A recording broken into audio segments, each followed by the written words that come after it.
Hello, everybody. Welcome to the Untitled Sickos Project. I am the Ordinator of Chaos, the MaskedAura, here with another Puget sound. Sound off. Um, man, I can't wait for opening day. Cannot come soon enough, and we just have to say this to ourselves over and over and over again. It's only spring training. It's only spring training. We can be calm. We can stay calm. It's just spring training, guys. It's just spring training. That's it. It's just spring training. Everybody will be back. There's players that are looking really good. So last time we left off, the team was they're doing all right, and they won the one game. We've won one game since the last video that I did this. For those who have not watched, you missed. So those of that. Okay, so we only won one game, and so it's only 2 games. It's only spring training. It's only spring training, and I'm quite ready to just sim past all this and get to the 27th. We're seeing starting pitchers go a lot deeper, and we're seeing a lot of the prospects being sent to the minor league camps. I think there's only the one prospect that is still here is Ty Peets. He's still on the roster. I imagine he's going to be sent down tomorrow as maybe not, probably not, because there is still one split squad game that they have left, and that is on Friday.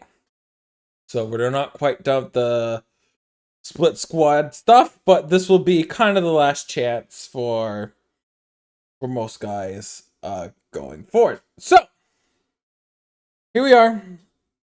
We are 6 and 14. Is it 6 and 14?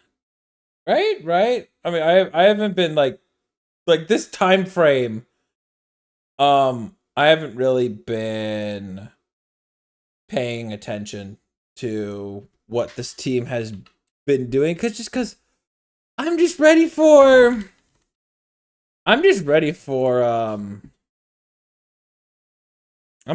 the regular season to get underway. I am just ready for the regular season.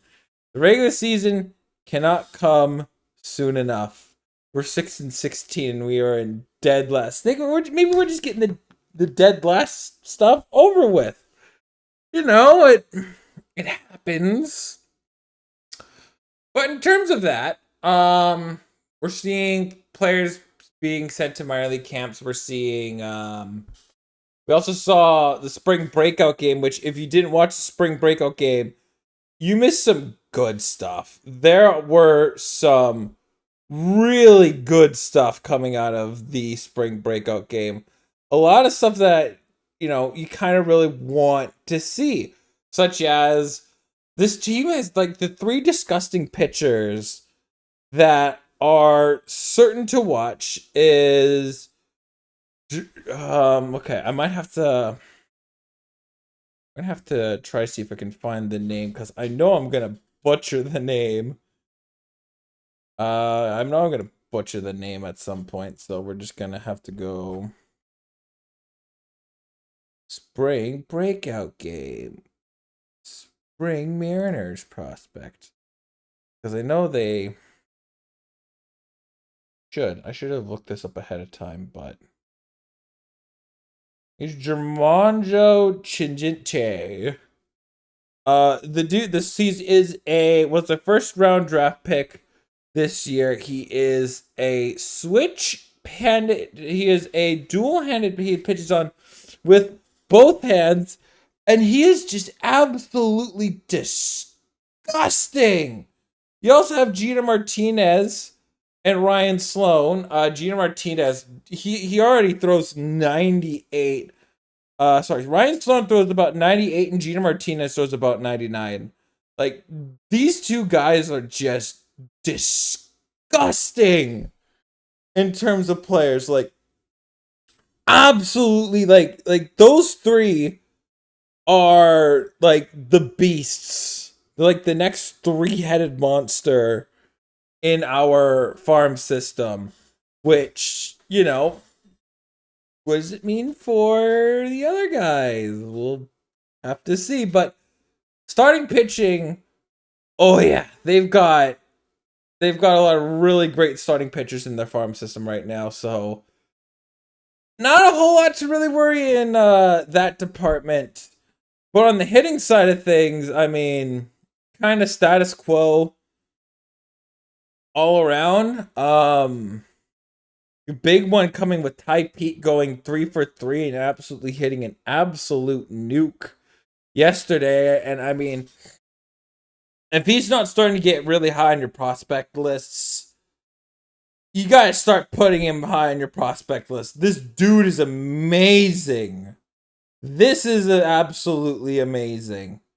So, yeah, you know, it's really good stuff we've seen all around. Everybody got a good handful amount of plate appearances. So there's a lot of really good things to see. Like, the spring farm system is going to be a good minor league season. The Mariners just seem like they're only going to get better with the prospects that they're getting, and they have the 3rd overall pick coming up this year, so more to watch.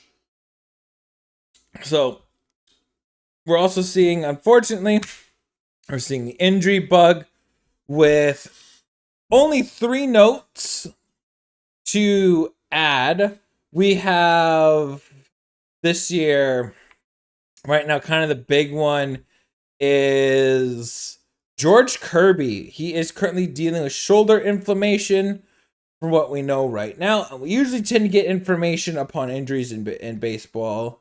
I mean, we get kind of it all at once. Or for what we know now, we are seeing, we're just waiting for the swelling to get down, and he's likely not going to miss his rotation spot when it comes to his turn for pitching. We're not going to miss anything. We're not going to miss anything in terms of his rotationary spot. They are assuming he is set to make his normal spot come by the end of when it's his turn. And if anything, it means that Emerson, they could easily go with 6 starting pitchers. They could go 6 starting pitchers, and they could push, like, they could skip George Kirby's turn, and then he might miss a start. But it's not something that we should be super concerned with.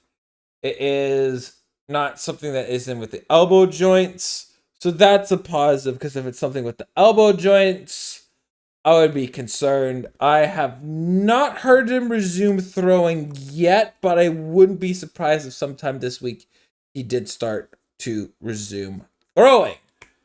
That is something that I could see him doing very soon. Other injuries to note, Mitch Garver is already back in the lineup. He was hit in the hand with hit by pitch on earlier this week, and he seems to bounce back from that entirely. And we recently just got information because the big concern thing is Mitch Haniger. There's something that's bothering him. We don't know the exact details, but we know he hasn't played in about a week or so, and we figured out, it's been revealed that he's dealing with a lingering issue, so it sounds like he's going to be ready by opening day. So it's going to sound like he's going to be ready to go by then. Other notes, it looks like Cole Young Looks like he's going to be making some appearances in the infield. He was already at second base. He made an appearance at second base, so he is back to doing his. He's back fully healthy from what it looks like. So he could still make the opening day roster. I don't think he will, but there's still a chance he could be making the opening day roster. He has not been sent down to he's not been reassigned to minor league camp quite yet. We've not seen that happen just yet. So that's kind of where the Mariners are at. I mean, look, it's only spring training, and like the real concern could come along when the season gets underway. We're gonna wait till 10 games come in to the fold, and then we're gonna go, okay, is it time to hit the panic system, or what are we gonna do essentially with what the team wants to do right now? But for the Seattle Mariners right now, not really super worried about it. It's just spring training. Like, if they go end up like what, they've got like how many, like 10 games left? 10 games left. 1, 2, 3, 4, 5, 6, 7, 8, 9. So they got 9 games left. So I mean, good news is, hey, positives, guys. No 54%. There you go. They're going to finish, guaranteed to finish below 54%, but hopefully they can finish the stretch at 50-50. From what it looks like already, the starting pitching has been great, but from what I'm getting a feeling at, I think the bullpen is going to be something to watch. You know? I think the bullpen's going to be something to watch. It's like, that's the thing I'm really worried about. It's the bullpen right now isn't good, right? Like, we've seen Troy Taylor, like, he kind of was Troy Taylor try. I mean, Logan Evans is still an experimentation, but they're trying to force him as a starting pitcher, and he's something he's really struggled with. So they're going to try and figure, what do we do with him? But in terms of relief pitching, I'm not too impressed with it right now. That's been that's like probably the big concern that I have. Like, there's guys like Munoz is fine, right? Munoz has been dealing, right? There are guys that are, sure, they're working through their things, but like, I'm not seeing positive things from what I want to see. And the area of concerns, which is, I kind of think is the one thing that's just going to bite this organization in the butt, is they didn't go out and get like one reliever in a free agency signing this year. Like, their whole plan seems to be revolving around, guys, we'll have Matt Brash back, we'll have DeSantos back, and we're gonna be just fine. Oh, Jackson Kowar, he is gonna be back too. We're gonna have him back, guys. It's gonna be fine. We're gonna be just fine. Everything's back. We're all gonna be hunky-dory. It's gonna be fine. I am not fine, nor am I okay right now. I'm worried, boys and girls.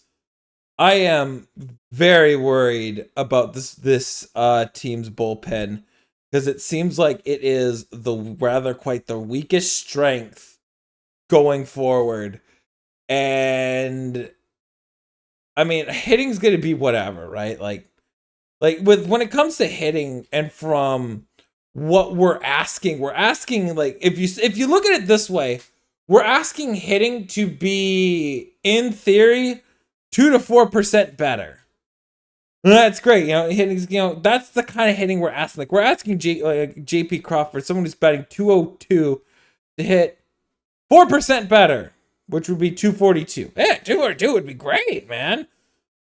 Like, hitting this whole team, hitting about probably you could even meet that number in the middle, where they're just hitting as a unit 3% better. That 3%. Or if you really want to break it down, you could do the 4, and you could even do more math and say, you know what? We just need people to get one hit more per 20 at bats. That's 4%. That's what we're trying to hope for, is that they get a hit, an extra hit, 1 in every 20 at bats that they normally would have had last year, that results in a hit. That's what we're asking this year. Like, that isn't that how messed up that a baseball sport is? That, again, having 4% hitting it's gonna mean a lot in the long term, but that's what we're asking. We're asking for this team to have 4% in terms of hitting. That's what we're asking. So that's kind of the thing that we're drummed up with. But I think the real thing that could bite this team in the butt is the bullpen. I think there's a lot of guys that you wouldn't mind coming in, like Saucedo every now and again, Trent Thornton, Gabe Spire. But, like, it looks really weak without that essential, home run hitter. Right? There's hope that, we're going to get reinforcements easily, but these guys are coming off of Tommy John surgery. So, like, DeSantos, I assume, should be okay. Like, I'm not worried about Gregory DeSantos. I think he's an absolute fireball of a pitcher. I think we're going to see a lot of really good things from him. But then I end up looking at guys like, Matt Brash is going to be, he's good, but, like, I feel like this organization is going to ask from him too much to begin with. And that's where it's, because the logical thing about Tommy John, it is in 12 to 18th month recovery from surgery. And when they're estimating George Kirby to be back, Matt Brash to be back, essentially, they were asking Matt Brash to come back 11 months, about 10.5 months after surgery, when the full recovery time is 18 months. They're asking him to come back. They're expecting, because logically, Matt Brash should be out for this entire season. If you look at it from a logical standpoint, Matt Brash probably shouldn't be ready to be pitching probably until, I don't know, for any sort of logic, Matt Brash probably wouldn't be ready for pitching until August of this year. That's when you would be trying to warm up for a postseason push if they need it, right? Like, he would be back with the team in September, essentially. And he'd be helping with the team make a push for the playoffs, which is, hey, reinforcements right when they need it. But, I guess, like, we were hearing some positive things that he was back at work in August last year. So, again, I'm not a doctor, but what do I know? But I know when you recover from, muscle tears, it's a lengthy process. If you think of it this way, Jackson Kowar is not going to be ready. They're not estimating he's not going to be ready until May. And that's going to be about 16 months when he got his Tommy John surgery. So there is certainly a lot to look at, in terms of this organization to begin with, in terms of the bullpen. And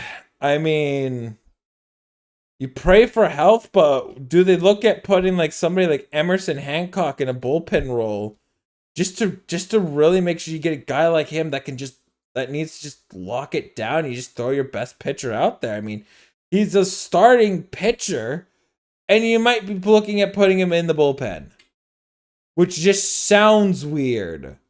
It doesn't make much sense to do, really. So that's kind of my concern for the Mariners. Maybe the bullpen's good. They're still experimenting things, and I guess that's fine. But we'll see. We'll see at the end of the day. Switching gears, we're going to switch to the Seattle Seahawks. Off-season happened, and I made sure to talk about them as low as possible. I had to break out in the podcast the old Donald Trump, because we had this inside joke that Sam Darnold was Donald J. Trump, escaping from critical gaze theory. He goes on, and so on and so forth. But here we are. We have an interesting offseason to talk about. With the first shocking news of the day, Seattle would trade, and this, by the way, came out of absolute nowhere. Seattle would end up trading Geno Smith to the Las Vegas Raiders for a 3rd round pick. What?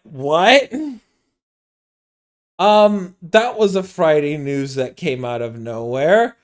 I mean, Seattle, I love that you guys are making trades and all, but like, you're making a trade at the deadline. Can you read the sentence? No, they did this on the first Friday of they did some NHL trade deadline. And my first reaction was, whoa. The second reaction was, I turned my head slightly and saw the absolute tornado fire, the absolute arguments, the separation that each side had.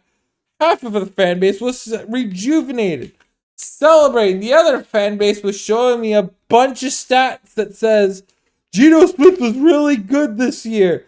You guys are so wrong. He was so good. What are we going to do? We're not going to be able to replace any sort of his production. Oh, this and that. And I go, whoa. And I'm here to go, whoa. Hold on, bros. Hold on. We can talk about this. The move on the surface was the right move. Geno Smith is going to be 35 years old, and the contract that he was demanding from Seattle was in the $40 to $45 million range, which that's a lot for a contract. Don't get me wrong, Geno Smith, I like this dude, had a great story. Great, absolute story that warms your heart and everything. Great story all around. But I've seen in the past 2 years, we knew that Geno wasn't going to be the long-term guy. We've all known this. We shouldn't need to fool ourselves into the fact that Geno Smith just wasn't ever going to be that long-term guy ever. He was never going to be that long-term guy. No matter how you could show me all the stuff that he does. Yes, it was the worst offensive line that he's ever had. But like, the thing that I always felt with Geno Smith, this is kind of how I kind of feel like how you go with it with just any player that is over 33, and you could look at him, you view him, and he's like, he does his job relatively very well, and he can do his job, and I mean he does what you ask. He doesn't, but like the thing that I have is like he doesn't go necessarily above and beyond, which was kind of my biggest knickknack that I essentially had with Geno Smith. I like Geno Smith. I think his story is one that should be told in the records forever. It's stories like this that I absolutely really love. Somebody that was probably going to that when it goes from backup journeyman to now being viewed as a starting franchise quarterback for a team. Well, not necessarily franchise, but a starting quarterback for a team that needs a starting quarterback. And you're going to be like, Luke, if he's a starting quarterback, why on earth would you trade him? Well, and I've been saying this a lot in the podcast, even just in the podcast too. You can replace a B-level quarterback. In my own quarterback, I have a grading system for quarterbacks. Mahomes is like S plus, and then you got your Peyton Mannings. Those are in your S tiers. You got your A plus, or your A pluses are your damn good quarterbacks. I put Joe Burrow there. Josh Allen's good. A is like your Lamar Jackson. A minus is where they have a lot. They have like a really good stretch where they look like an absolute elite quarterback. So like I feel like Justin Herbert has a little bit of A minus in him. When Trevor Lawrence wants to, he looks like an A minus quarterback. I do the same thing with like Jalen Hurts too.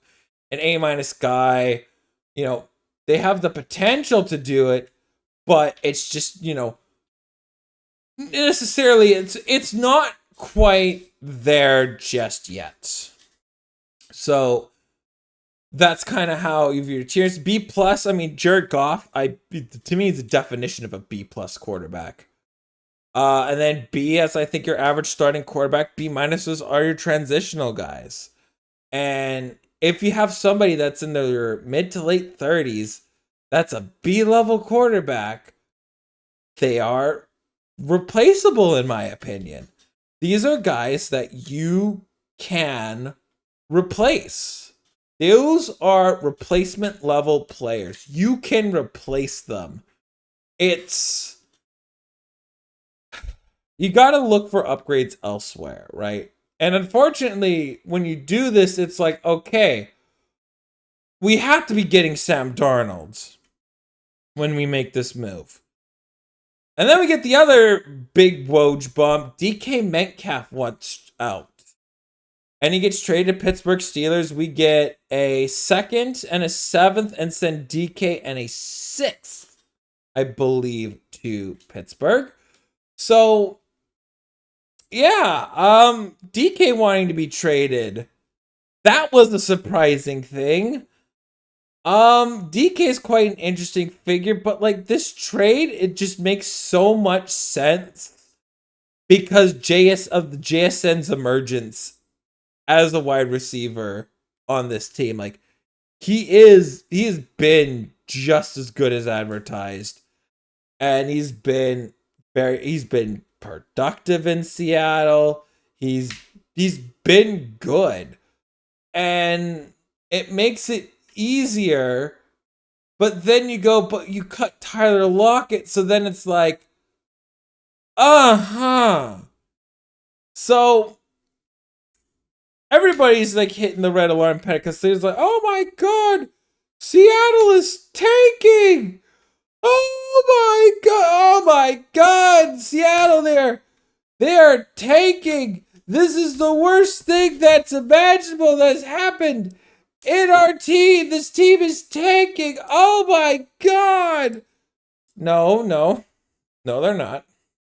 Because if the Seahawks team was tanking, you're trading Tariq Woolen.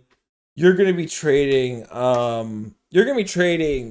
You're looking at trading those two guys.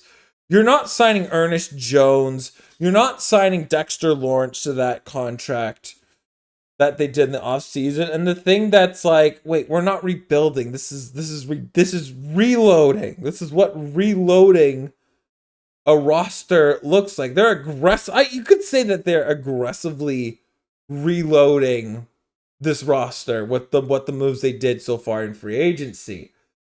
I mean, with the cuts that they've made, they cut a lot of guys that I find weren't producing.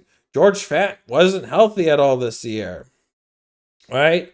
Like, we got the defensive lineman. I don't even remember who's Shelby Harris. They cut him. They've cut Shelby Harris because he wasn't producing. He was acquired from Russell Wilson, wasn't productive, right? I was surprised that Nwasu was still around. I thought he did okay. I mean, the D-line just wasn't that impressive at all. But Big Cat, the Big Cat, we sent the Big Cat. And kind of the most exciting thing is that this team has extended Ernest Jones. Good job on that, getting that contract done. The dude is absolutely amazing. He fits well in the Mike McDonald system. Really good, really good. All from what I've seen all around. So from what I looked at, yeah, the defense is fine. The defense is gonna be great. I mean, the defense is gonna be great. I think another year.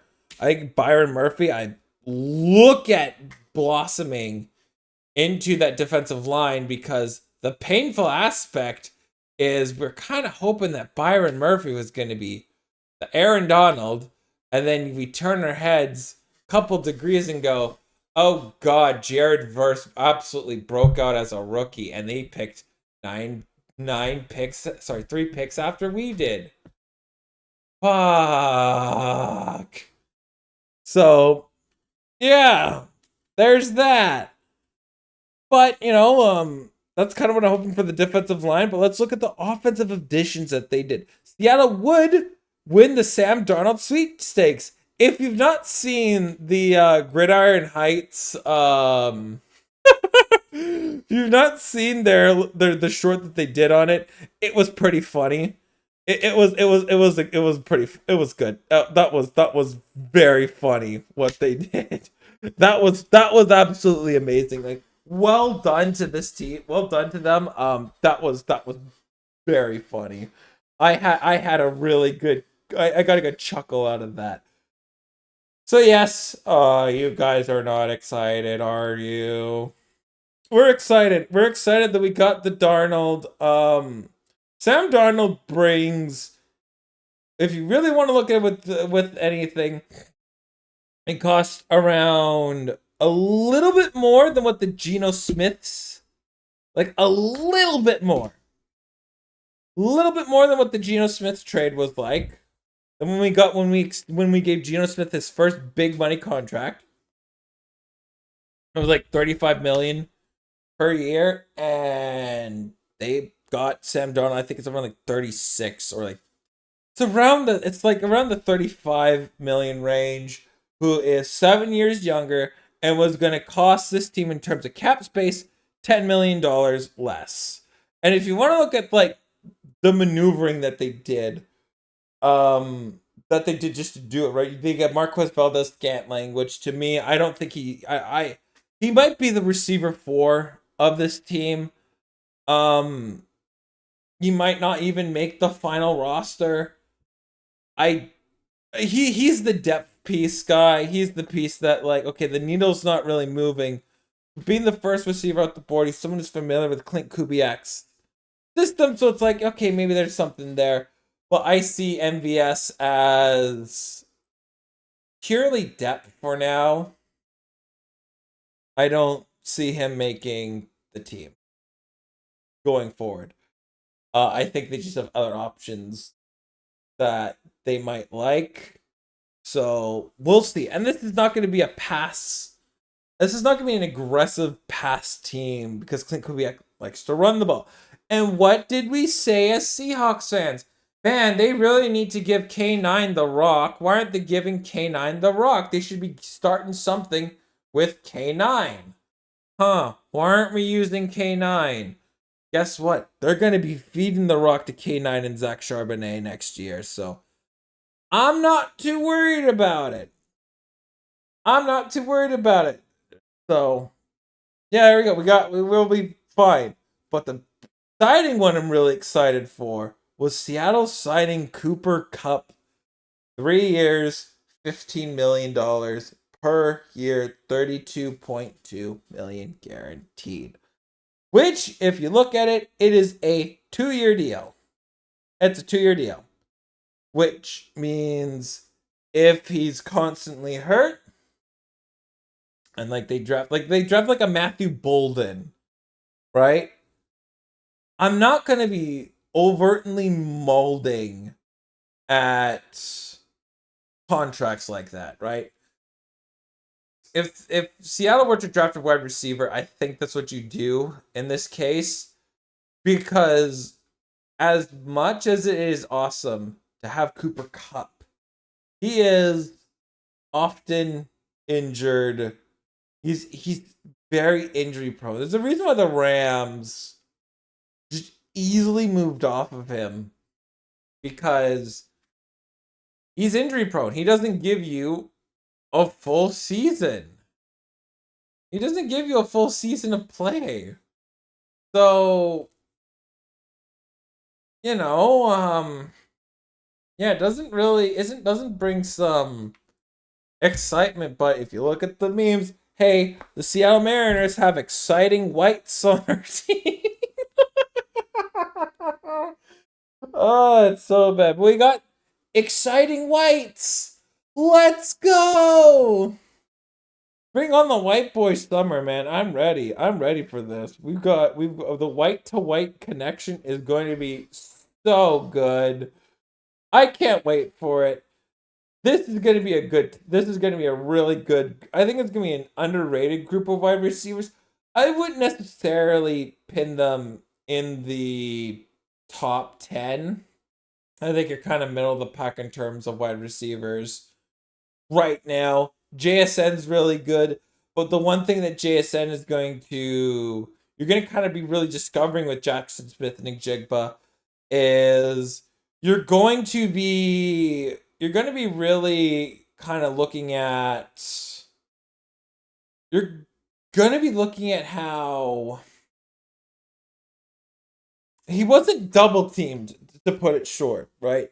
Because you're going to put more guys on DK, because it's really just it's easier just to really eliminate DK just out of the equation.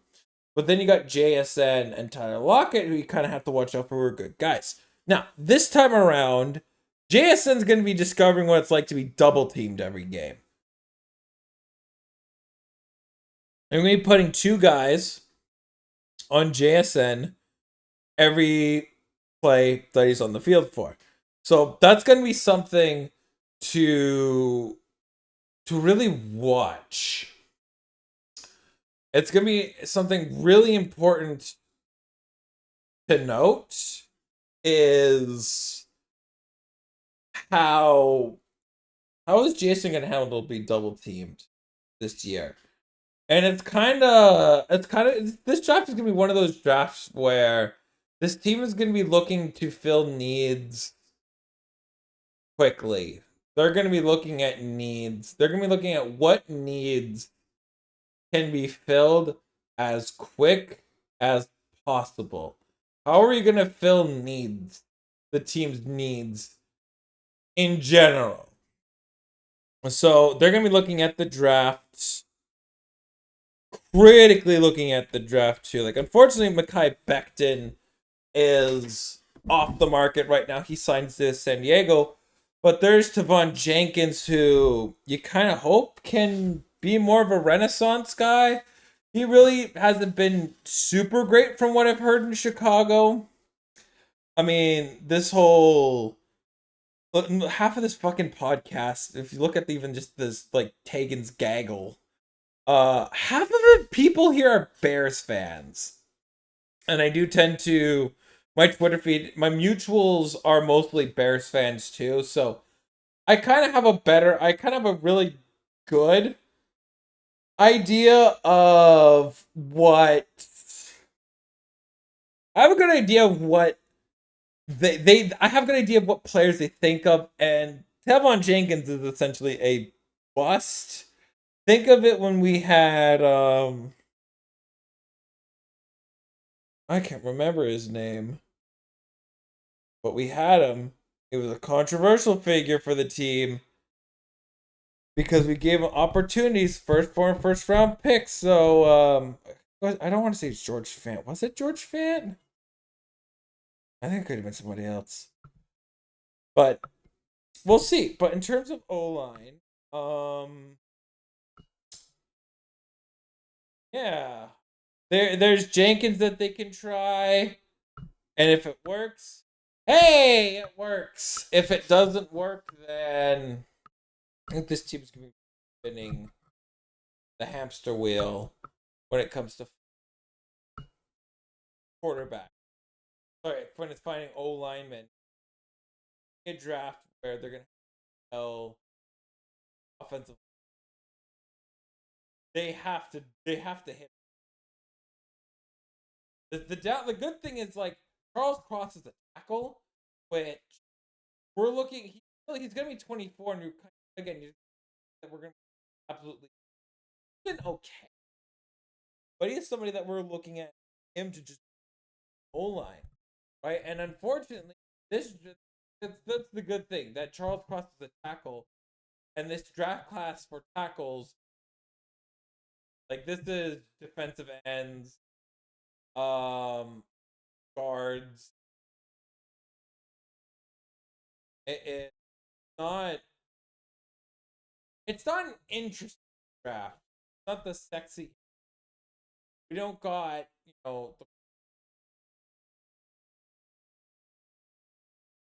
or compare the quarterback class to last year. It's just good. It just wasn't good. It wasn't good at all. It was a bad quarterback class. So with this all in mind, we just kind of have to be. You're kind of just being looking more on what do we want to necessarily do at the draft. They've got 5 picks in the top 91. They've been very friendly with other sorts of compensatory picks. I think next year they could be fetching a compensatory pick for DK Metcalf, which is really good. They got 10 picks to necessarily work with. And I mean, if they nail this draft, if you nail this draft class, you're setting this team up for Super Bowls. But if you don't really nail this draft class, I think we're looking at a potential blow up. Because, like, I'm hoping we get a quarterback in this draft class. Just as somebody as it's just like you're casting out your fish line for it. It is where you're going to be developing them for 3 years at minimum. They're going to be sitting on the bench for 3 years. And if they show something, great.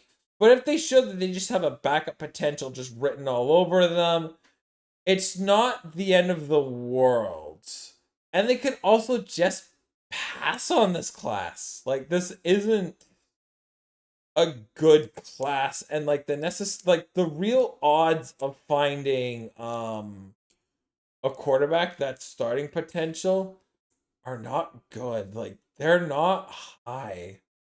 Like, understand that this class is extremely weak, and you could pass on a quarterback. Like, don't be surprised if you see Shedeur Sanders being drafted late first round. I think he might be like, you're going to be seeing the potential that he has, and it might be late first round potential. So yeah. We'll see, but I mean, in terms of reloading they've done well in reloading the roster. They brought in um they brought in the wide receivers. They've really revamped this roster. Just the thing is, you just hope that it can all work out at the end of the day. Because if it doesn't work out, then, well, that sucks. Because, like, the thing to really note is this division is really weak. It's somehow like even like the Niners mass sell off, Niners have a potential chance to win this division. They still have gobs of talent on their roster. They've cut all the injury prone guys, right? Like they still could be potentially good. It's good. It's literally all on Brock Purdy next year for the Niners. And if Brock Purdy doesn't have a good season, then the Niners are hilariously done, and I will enjoy the hell out of it because I mean, Jed York is giving Kyle Shanahan and John Lynch a lot of time. They built a good team, but like they never got it done. They've like 2 cracks at the Super Bowl and they didn't do it. So with this in mind, I mean, with this in mind, it is the big a bundle of a Super Bowl window, and I think you got to be talking at urinating tree, making a legacy of failure video for the San Francisco 49ers because that might be long overdue. The Rams, I mean, you're going with mediocre Stafford. Sure, you can, I guess, but you know, you can bring mediocre Stafford all you want, but like, what is he gonna do for this team? Right? Like we saw Stafford really regress. And this is with great players like Tutu Atwell and Puka Nakua. Guys that are studs. They have a great running back. I mean, you don't know what good news it was when the Rams don't have Sam Darnold. Like my worst nightmare was the Rams signing Sam Darnold in free agency, and I would have been so upset. You don't know how upset I would have been. Yeah, here's Sam Darnold on the Rams is my worst nightmare because it would have been like Sean McVay. Don't underestimate the guy. He's a fantastic head coach. Don't underestimate him. He's a great head coach. Right? But like oof Maroon, man. If he was literally on that team, oh my god. It would have been not good. It is my nightmare, but guess what? I don't have to live out my nightmare. We're safe. We can go on Facebook and mark ourselves safe from the Rams having another franchise quarterback for a while. So that helps out. But like to the point also, then there's the Arizona Cardinals, but like it feels like Kyler's not taking that next step that he's needed to. And like there's not even a sign. I have not had a sign from Kyler Murray. I think he's looked like the best that Kyler has looked. I think it's in his second and third year as a pro. Like those of when he's looked the best. And right now, it's year 6, I think. Next year's gonna be year 7, and I'm not sold on Kyler Murray. I really am not. Like, I'm not sold on the guy, right? Like the whole allure behind Kyler is Call of Duty, and man, just can you imagine a world where COD just doesn't exist? I think don't get me wrong, Kyler Murray has like probably like the great potential to really take over this conference. You could say, oh, but they don't have a really good all around team. You're telling me that's what people like Dak Prescott have been saying. But you know what? If I hear quarterback that needs to have a lot of help, and you have your franchise number 1 wide receiver, someone who had a disappointing rookie year, in my opinion. You have, a great tight end. You have an O lineman. Like they built stuff around you, and you can't even beat Seattle on your home field. You still are not able to beat Seattle. Right. And it's It's our fault. It's no. We need to give Kyler some. No. Fluff that. Kyler Murray, like he's a starting quarterback, but like the ceiling I've been hearing is not as high as y'all think it is. He might look like A minus at sometimes, but he's a B-level quarterback that needs time. And I mean, he's a budget version of Russell Wilson. So we'll see what the Cardinals do, because how many times have we heard for the Cardinals, oh, it's their time, it's this, it's that. No. But even they have a shot at winning this division. I mean, that doesn't mean that this division is a gauntlet, is the death gauntlet. Quite the opposite, really. This division is anybody's game right now, and we'll see what happens. But right now, I mean,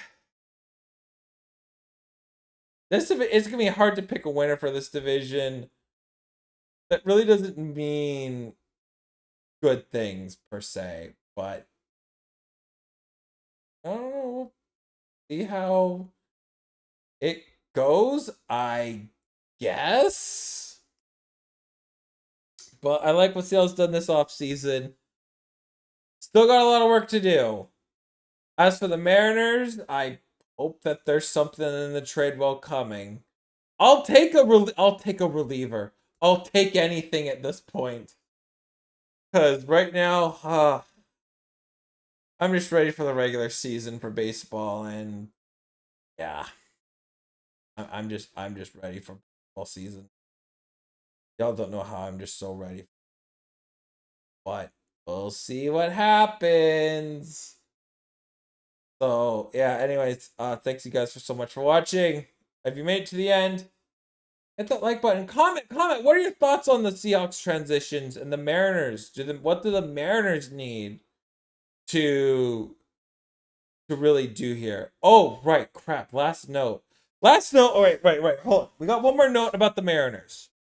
How did I forget to freaking mention this? If you guys haven't already, haven't seen the Mariners video that we did the other day, shout out to Nickman. Dude put in a ton of time with the video. Dude worked his absolute ass off making that video, and it turned out absolutely amazing. I made that video I recorded like middle of February, like right when pitchers were reporting. Like maybe like it might have been a couple days after. But it was then where that was when I recorded it, because I felt like, you know what, this was the perfect time to record it. I gave him every last opportunity to make the move that would really push this organization more into overdrive. So that has happened, and that time has come and gone. We had George Kirby with the injuries. George Kirby, it's just shoulder inflammation. Sounds like he's fine for now. I'm not too worried about it. But the one thing that was something that Justin Turner had made when they were like, there was clear that like Justin Turner himself wasn't even remotely interested in re-signing with Seattle. He had no interest in re-signing in Seattle. Isn't that just the damningest statement that you've heard of all time? A player that they acquired for a trade, a player that we would have loved to have back for his veteran presence, looked to his right and to his left and said, "What are you all doing? Like, what are you all doing here?" He looked at this hitting core and goes, "What are you all doing?" Isn't that just something that you have to just mull over? he looked at this team and said, "What are you all doing? What are you guys? What's the plan here?" Like this organization, like the front office and the organization, have just been dragged through the mud this year. They have been just dragged through the mud this year. Absolutely dragged down to the bottom deeps of hell. This is what this offseason has done for the Seattle Mariners. They have been dragged down through hell and back. That's what this team has done. That's what this organization has been put through, and very deservingly so this offseason. When you have a player that you were very well interested in bringing back, looks around and goes, "Guys, what are you all doing here? What are you even doing here?" Right? Like, what are you guys doing? You don't bring any bats? Like, that's not to say that, right, you don't, because, like, here's the thing. If you were to make moves, you would have to be cutting ties with both Mitch Garver and Mitch Haniger, one way or another. And then you're going to be looking at putting more money to adding actual impact bats. And then you would assign just sort of like, "Look, man, you guys did some stuff. You guys did some good stuff." But the damning statement is, "What are you guys doing?" That's his response. "Hey, do you want to come back?" No. That's the answer. The answer was, no. Who are you guys signing? Who are you bringing back? Right? Because, like, I mentioned, one of the big thing is, right, like, they didn't even bring Josh Rojas back. So, and he would have cost like $5 million. And you guys are like, "Nah, we're good, fam." Okay. So, yeah. I have a very, don't be surprised that the Mariners season is a very long season. Anyways, thank you guys so much for watching. If we can get to 54 likes, I'll be happy. We gotta get no more than 54. Liked it, then unliked it. So, tell all your friends. Baseball season starts in 12 days. Good luck. I think it's gonna be a long season.